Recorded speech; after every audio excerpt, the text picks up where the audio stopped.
নমস্কার, তন্দ্রা লিটল ওভেনে আপনাদের সকলকে স্বাগত। আজকে আমি আপনাদেরকে আনারসের চাটনি করে দেখাবো। না, কোনো অনুষ্ঠানের বাড়ির চাটনি রেসিপি বলছি না, তবে এই রান্নাটা অনুষ্ঠানের বাড়ির রেসিপিকে টেক্কা দিতে পারবে। খুবই অসাধারণ হয় খেতে, আর রান্না করা একদম সহজ, যে কেউ পারবে করতে। চলুন তাহলে দেখে নিই রেসিপিটা কীভাবে করতে হবে। এখানে আমি একটা পাকা আনারস নিয়ে নিয়েছি। এই আনারসটা দিয়ে আমি আজকে চাটনিটা করে দেখাবো। প্রথমে আমি আনারসটাকে দুভাগ করে নিচ্ছি, বেশ শক্ত।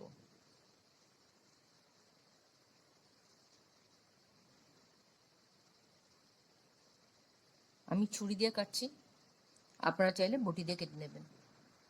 সবাই ছুরি দিয়ে হয়তো পারবে না।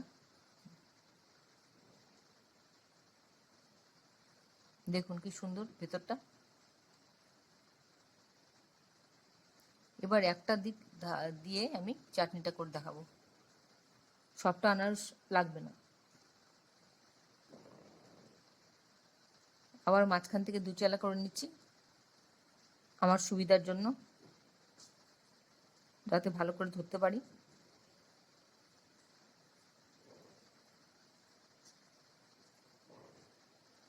এবার এক একটা ফালিকে আবার টুকরো করে নিচ্ছি, ছোট করে নিচ্ছি।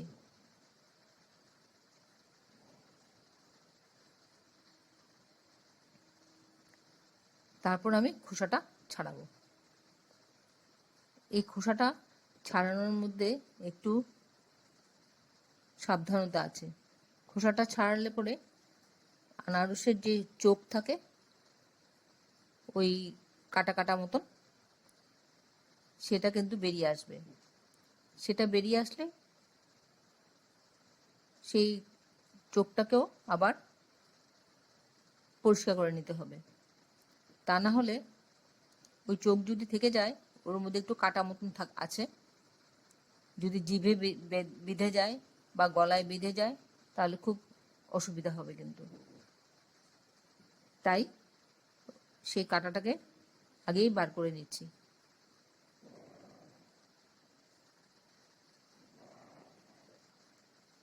আমি খোসাটা মোটামুটি ছাড়িয়ে নিয়েছি।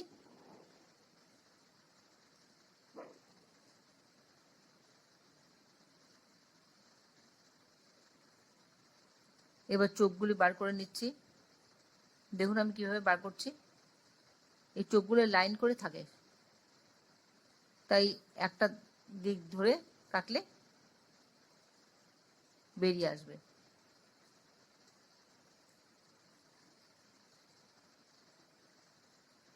আপনারাও এভাবে করে নেবেন, তবে বটি দিয়ে কতটা ভালো হবে বলতে পারছি না।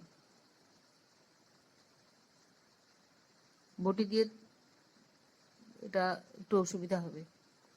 ছুরি দিয়ে করা সবচেয়ে সোজা হবে এই কাঁটাটা বার করা। দেখুন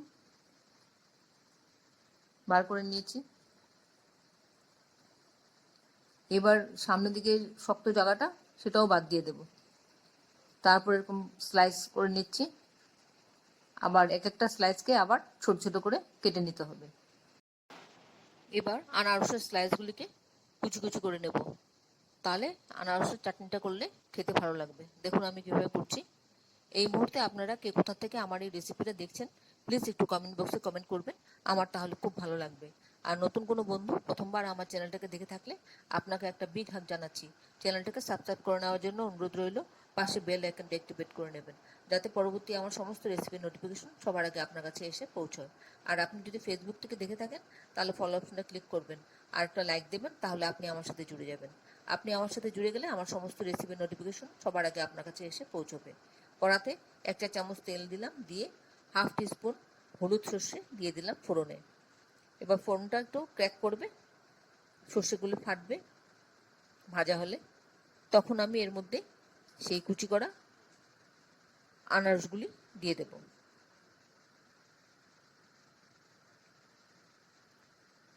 আপনারা যারা এখনো পর্যন্ত আমার চ্যানেলটাকে সাবস্ক্রাইব করেননি, ঝটপট সাবস্ক্রাইব করে নিন। আপনাদেরকে আমাদের মাঝে দেখতে পেলে আমাদের খুব ভালো লাগবে। তারপর এর মধ্যে আমি একে একে একটু নুন দিলাম স্বাদ অনুযায়ী, আর দেব চিনি। আমি এখানে 3 টেবিল স্পুন চিনি দিয়েছি।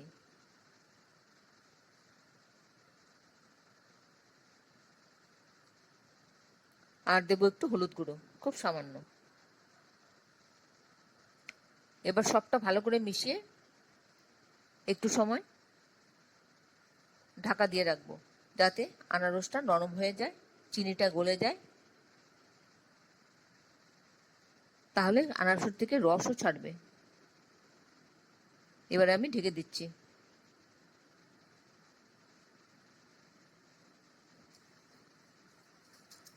দু মিনিট বাদে ফিরে আসলাম।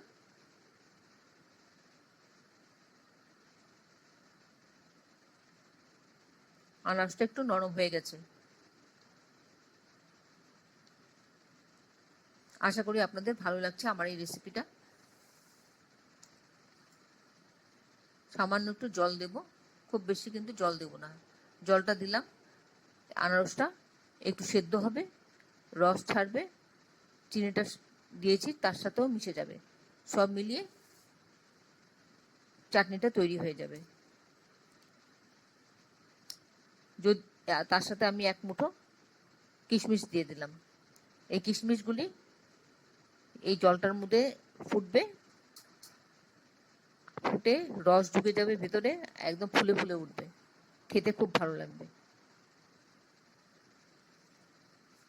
যদি ভালো লেগে থাকে রেসিপিটা, তাহলে অবশ্যই একবার এভাবে করে বাড়িতে খাবেন। খেয়ে কেমন লাগলো কমেন্টসে জানাতে ভুলবেন না। উপর থেকে একটু ভাজা মশলা দিয়ে দিলাম 1/4 টিস্পুন, 4 ভাগের 1 ভাগ, চা চামচের 1 ভাগ দিয়ে দিলাম। দিয়ে ভালো করে মিশিয়ে নিলাম। এই মশলাটা শুকনো খোলায় ভাজা জিরে গুঁড়ো ছিল।